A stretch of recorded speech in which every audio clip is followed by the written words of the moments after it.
반갑습니다. 전도서 3장 말씀 드리고 나누며 시작을 할게요. 범사의 계한이 있고 천하 만사가 다 때가 있나니 날 때가 있고 죽을 때가 있으며 심을 때가 있고 심은 것을 뽑을 때가 있으며 죽일 때가 있고 치료할 때가 있으며 헐 때가 있고 세울 때가 있으며 울 때가 있고 웃을 때가 있으며 슬퍼할 때가 있고 춤출 때가 있으며 춤출 때가 있다라는 말씀을 가지고 묵상을 나눕니다. 춤추는 예배자가 되라라는 제목으로 말씀을 나눌게요. 전도서는 춤출 때가 있다고 말하죠. 언제 춤을 출까? 무슨 이유로 춤을 출까? 또 춤을 추는 사람들의 마음은 어떤 상태일까? 다양한 질문들을 던질 수 있다고 생각을 합니다. 전도자가 말하는 춤출 때 이 단어를 생각하면서 던지게 된 질문들인데, 춤을 춘다라는 말을 생각하면 사실은 가장 먼저 떠오르는 사람이 다윗이죠. 그때 다윗의 이야기를 성경은 이렇게 전하잖아요. 사무엘하 6장 14절 이하에 보니까 다윗이 여호와 앞에서 힘을 다하여 춤을 추는데 그때 다윗이 배에 에봇을 입었더라. 다윗과 온 이스라엘 족속이 즐거이 환호하며 나팔을 불고 여호와의 궤를 메어오니 여호와의 궤가 다윗 성으로 들어올 때에 사울의 딸 미갈이 창으로 내다보다가 다윗 왕이 여호와 앞에서 뛰놀며 춤추는 것을 보고 심중에 그를 업신 여기니라.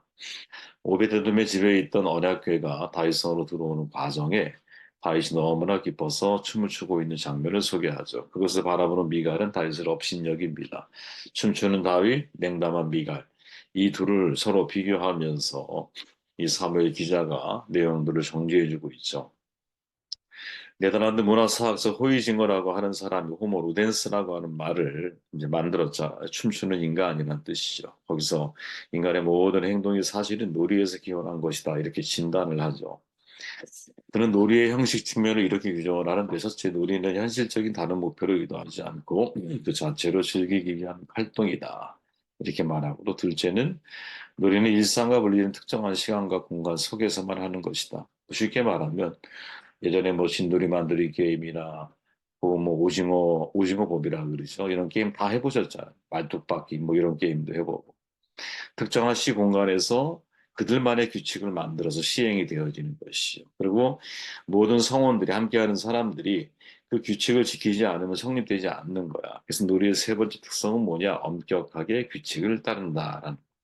정해진 시공간에서 엄격한 규칙을 따라서 하는 것. 근데 재밌는 게 뭐냐? 이 호이징과 같이 말한 그 내용 중에는 제의도 이런 놀이의 특징을 갖고 있다라고 말해요.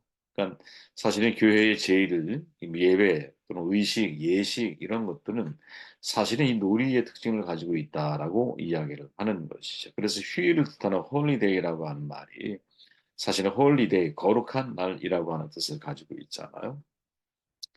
휴식 속에 또는 휴일 속에 사실은 그 거룩한 제의적인 의미가 포함되어져 있다는 것이죠. 이것을 예배에 적용해 보면 예배는 그 자체가 목적이 되고 그 자체로 기뻐하는 것이 되어야 한다는 거죠. 그 자체로. 하나님께 영광하도록 한 가지 목적 외에 다른 목적이 있어서는 안 되는 거죠.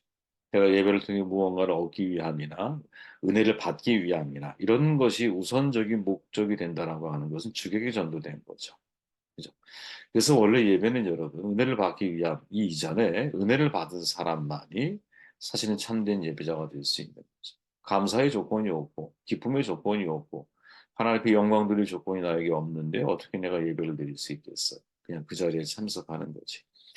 그렇게 항상 내가 하나님을 예배한다라고 하는 것은 내가 하나님 앞에 감사의 사람으로 서 있는 것이고 살아있는 생명 주신 것 자체를 내가 감사할 줄 아는 것이고 은혜로 살아왔고 은혜로 살고 있고 은혜로 살게 될 것을 내가 믿고 있는 사람만이 내가 하나님 앞에 참된 예배자로 설 수 있는 것이 아니라 주객이 전도되면 안 되는 거라는 거죠. 예배 그 자체가 목적이 되어져야 합니다. 다윗이 지금 왕의 신분을 가지고 있잖아요. 수많은 사람들이 그 자리에 함께 있어요. 근데 왕이 춤을 춰. 심지어 바지가 흘러내릴 정도로 춤을 춰. 지금 이 다윗 왕은 춤추는 예배자로서 다윗 왕은 하나님을 목적하는 것 외에는 아무것도 없어 보이죠. 우리가 보기에도. 목적 자체가 지금 하나님 예배하는 것 외에는 없는 거야.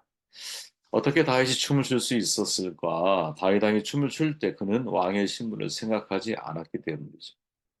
왕으로서의 체면이나 권위, 위신 등을 생각했다면 결코 그는 춤을 추기가 쉽지 않았을 거예요.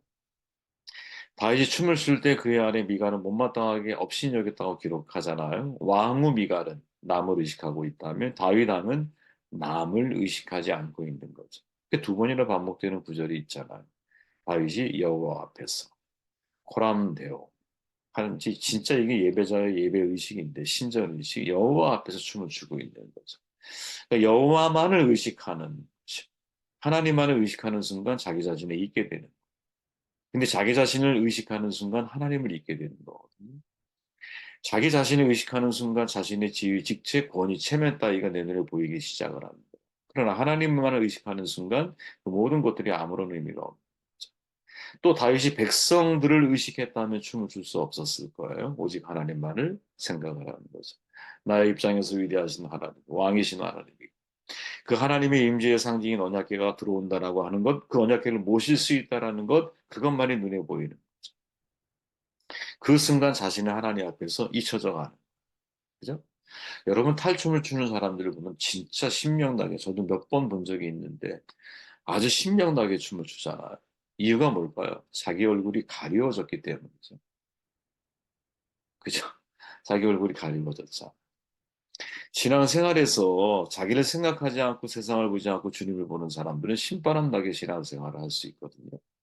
근데 자기 생각을 하고 세상을 생각할 때 두렵고 창피하고 염려가 있고 신앙생활이 소극적으로 바뀌기 마련이죠. 이스라엘 백성이 가나안 땅에 들어갈 때 하나님 말씀보다 세상의 형편을 생각한 사람들은 다 가나안 땅에 못 들어가. 방해해서 그냥 죽어. 사도 바울이 힘차게 인생을 살아갈 수 있는 것은 뭐냐? 자기를 본 게 아니라 주님의 영광을 보았기 때문입니다. 종말을 살아간 사람이에요, 바울은. 정말. 내가 지금 죽으면 하나님의 면전 앞에 설 것을 오늘 내가 살아가면서 계속 의식하며 살아가는 거야. 그러면 돼요. 그죠? 그래서 오늘 고통스러운 자리에서 기뻐하고 기뻐할 수 있는 거죠. 옥중에서 뭐라 그래요? 내가 기뻐하고 기뻐한다. 빌보서 같은 기쁨의 서신을 쓸 수 있는 거예요. 그죠? 내가 갇혀 있지만 그 속에서도 영혼을 낳는 것을 기뻐하고 있는 바울의 모습인 거죠. 세상의 눈치를 보지 않아. 그죠? 이게 다윗의 모습이고 바울의 모습인 거죠.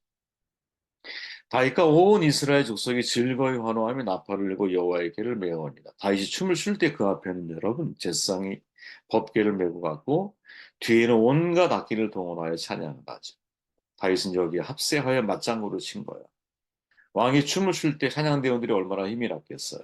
찬양을 막 하는데 목회자가 앞에서 막 춤을 춰. 그럼 찬양대원이 얼마나 힘이 나겠어요. 그죠? 똑같은 거죠. 목회자 역시 여러분 찬양하는 사람들이 막 힘차게 즐거워 쏘고치고 북치고 춤추며 막 하나님을 찬양하고 있을 때 같이 거기에 덩실덩실 춤이 나오는 건 아니겠어요. 즐거워야 되는 거죠 서로가 이렇게 하나님을 예배할 때. 그들 모두 하나님 앞에서 오감으로 찬양을 제사를 드리고 있는 거거든요. 이게 여러분 그 이경섭 목사님이라는 분은 미갈과 다윗의 차이를 다윗은 주정주의 의식을 가지고 있었다 이렇게 말을 해요. 무슨 말이냐? 감성을 가지고 하나님께 예배를 하고 있다라는 거죠. 미갈은 정반대 감성적인 예배가 없는. 예배는 여러분 머리로 드리는 게 아니잖아요. 예배는 오감이 다 드려지는 거잖아요. 그죠? 그 자리에서 냄새, 귀, 청각, 그죠? 눈, 시각, 눈 하나 앞에 고정, 내 손, 온몸, 오감으로 내가 하나님을 예배할 수 있는 거죠.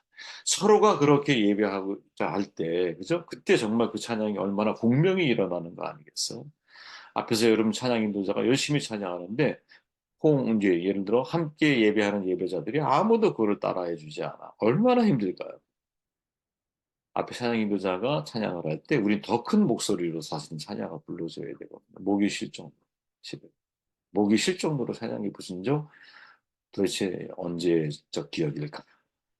저는 지금도 노력을 많이 하는 편이에요. 어딜 가도 예배하면 그냥 항상 크게 제가 물론 제가 예배자니까 당연히 그래야 되는 거죠. 그죠? 말 한 필이 끌 수 있는 힘이 여러분 4톤이라는 거예요. 그럼 두 마리가 끄면 몇 톤을 끌 수 있을까요? 이론적으로는 8톤이죠. 근데 실제로는 24톤을 끈다 그러잖아요. 대단한 거죠. 그죠? 곱하기 4인 거야. 이게 사실은 우리가 가질 수 있는 힘이다. 그러니까 전도자가 전도서에서 뭐라고 말합니까? 한 사람이면 패, 두 사람이면 능히 당해, 삼겹줄은 쉽게 끊어지지 않아. 이렇게 말하는 거죠. 예배할 때, 특히 함께 예배할 때 공명이 일어나는 거. 이게 왜 중요하냐? 이게 왜 중요하냐? 이 말이 다음 구절 때문에 그래요. 프리드리 니체가 어느 친구에게 편지를 썼는데 내용이 이런 내용이에요. 그리스도인들이 내가 자신들이 신을 믿기를 바란다면 노래를 보다 잘 부르고 구원받은 사람들답게 얼굴에 팔복의 즐거움이 나타나야 할 거야. 나는 춤추는 신만 믿을 수 있네. 이 무슨 말이냐? 비꼬는 말이에요. 하나님은 신중한 하나님이야. 춤추는 하나님이 아니야. 제가 웃음에 관한 이야기를 지난번 묵상하면서 하나님이 과연 예수님의 웃음에 대한 기록이 없었다고, 그래서 많은 사람들은 예수님을 엄숙한 아주 비장한 얼굴을 가지고 평생 인생을 살아가신 분으로 묘사하기 쉬운데, 이해하기 쉬운데 전혀 그렇지 않다 그랬지. 웃음을 창조하신 분이 웃음이 없다는 게 말이 돼요? 이사 웃음이라는 이름을 지어주는 과정에서 완전히 그 코미디 아닙니까, 여러분? 가만히 그 내용을 묵상해 보면 역시 마찬가지. 하나님도 저는 춤을 추시는 분이라고 보거든요. 호모 로덴스, 춤추는 인간이라면 그 인간을 만드신 분은 하나님이신 거예요. 그 흔적이 어디에 있을까? 누가복음에 나와요. 누가복음 15장에 보면 이렇게 말하죠. 이 내 아들은 죽었다가 다시 살아났으며 내가 잃었다가 다시 얻었노라 하니 그들이 즐거워하더라. 맏아들은 밭에 있다가 돌아와 집에 가까이 왔을 때 풍악과 춤추는 소리를 듣고 한정을 불러 무슨 일인가 물은데, 자, 제2의 탕자죠. 자기 동생은 탕자로 다 파산하고 돌아왔어. 근데 아버지가 파티를 연 거야. 근데 이제 맏아들이 와서 보니까 무슨 소리를 들어요? 춤추는 소리를 들었어요. 얼마나 춤을 추고 있는지, 그죠? 통악 소리도 듣고 춤추는 소리도 들어. 난리가 난 거죠. 그 중심에 누가 있어? 아버지가 있는 거야. 그 중심에. 하나님도 춤을 추시는 분이시. 이게 되게 은유적인 표현이지만, 그죠? 제가 감히 어떻게 하나님을 춤추는 분으로 묘사한다라는 것이 좀 이렇게 불교적인 용어로 얘기하면 되게 불경스럽게 들릴지도 모르는데, 하나님도 춤을 추시는 거죠, 아버지. 그죠? 춤추는 소리를 듣고 있잖아. 아버지가 제일 많이 주지 않았을까요? 신나게? 유교적인 분위기에서 자란 사람들은 교회에서 춤을 추는 거에 대해 불편한 심기를 드러내는 경우가 있어요. 사람들이 기뻐 춤추는 거 채통이 없다고 생각해요. 남자들은 더해요. 근데 탕자가 돌아왔을 때 아버지는 춤을 추시죠. 탕자가 돌아왔을 때. 과연 우리는 하나님처럼 영혼이 돌아오는 것을 춤추며 기뻐하는 사람인가, 아니면 춤추는 아버지를 분노해하는 형과 같은 사람인가? 카퍼라고 하는 시인의 춤추는 하나님이라는 시가 있어요. 내용이 이런 내용이에요. 세상이 창조된 그 아침 난 춤을 추었다. 해와 달과 별에서 춤을 추고 하늘에서 땅으로 내려와 춤을 추었고 베들라헴에 태어났다. 나는 안식일에 춤을 추고 안진뱅이를 고쳤다. 거룩한 사람들은 이것은 모욕이라고 말하며 옷을 벗겨 채찍질하고 십자가에 높이 못 박아 피 흘려 죽이려 하였다. 마귀를 등에 지고 춤추기는 절대 쉽지 않았지만 그가 미리 접힌 하늘 아래에서 난 십자가에 못 박힌 채 춤을 췄다. 그들은 나를 무덤에 묻어버리고 내가 사라졌다고 믿었지만 나는 춤추는 하나님, 나는 여전히 춤추고 있었다. 야, 제가 그런 말을 했죠. 제상을 위시해서 언약궤를 메고 다윗성으로 들어올 때 함께하는 모든 군중들은 풍악을 울리면서 소고를 치면서 정말 하나님 앞에 춤을 추고 그 앞에 왕까지도 춤을 추고 있어. 이 장면이 떠오르지 않습니까? 춤추시는 하나님 앞에 우리가 나아왔다면, 그죠? 그 하나님을 만난 사람들은 성경 안에서 춤추는 사람들이어야 한다. 그죠? 춤을 춘다라는 것, 자기를 포기하는 거예요. 그죠? 나의 지위, 권위, 위신, 체면 다 내려놓아야 가능해요. 내 얼굴을 가리고 하나님의 얼굴만을 봐야 돼요. 내게 있는 힘을 빼야 돼요. 이때부터 믿음으로 춤을 추기 시작하는 것이. 예수를 믿는다라는 것은 여러분, 하나님과 함께 춤을 추는 것. 그리고 그 춤출 때를 사모하고 즐겨하는 사람이 되는 것. 예전에 과거 참 재밌게 본 영화가 늑대와 춤물이라고 하는 영화 있잖아요. 그죠? 우리는 뭐라고 표현할 수 있을까요? 하나님과 함께 춤추는 예배자가 되어야 되는 것이 아닐까. 그죠? 인생 힘겨운 일들 많죠. 슬픈 일도 많아. 춤출 일, 노래 부를 일도 별로 없는데 춤출 일이 뭐가 있겠어요. 하지만 우리가 하나님 앞에서 인생을 살아간다면 정말 이게 죽고 사는 문제가 아닌 한 그 상황을 향해 웃어줄 수 있는 마음, 또 어떠한 상황에서는 내가 하나님으로 인하여 춤출 수 있는 신앙의 여유 있는 그러한 저 여러분들이 되신다면 얼마나 아름다울까 하는 생각을 해보았습니다.